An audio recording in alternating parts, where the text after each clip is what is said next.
Bro, seroprevalence Amerika itu sudah di atas 49%.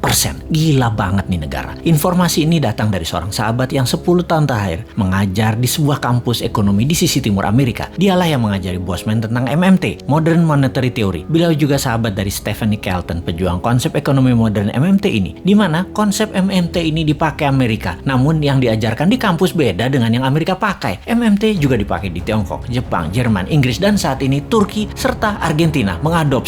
Untuk Indonesia, tenang. Kalau Newman jadi pegang kendali, pasti pakai MMT. Pada sabar ya, dan terus berjuang memintarkan masyarakat. Lihat ilmunya, fokus di ilmunya, dan jangan fokus di populernya seseorang. Karena kebanyakan mereka ingin menarik di panggung politik, fokusnya membuat populer saja. Seperti para calon-calon saat ini, mencari populer tanpa punya konsep bernegara. Kembali ke informasi sepotong di atas. Pertanyaan di kepala saya selanjutnya adalah, apaan tuh seroprevalence? Sehingga saya pun bertanya kepadanya. Seroprevalensi adalah jumlah individu dalam suatu populasi yang menunjukkan hasil positif baik untuk penyakit tertentu berdasarkan spesimen serolog atau serum darah. Jadi, menurut sahabat saya ini, di Amerika kekebalan tubuh imunitas terhadap COVID lebih dari 49,1% dari populasi. Dan ini hebat. Ditambah yang telah berhasil divaksin adalah 13,7% saat ini. Maka Amerika sudah mendekati herd immunity. Ya terang saja nonton final NBA kemarin pada nggak pakai masker. Kenapa hebat? Karena mayoritas kekebalannya didapat dari alami, yaitu natural herd immunity. Gak heran dalam diskusi di Clubhouse, Elon Musk mengatakan unvaccinated sperm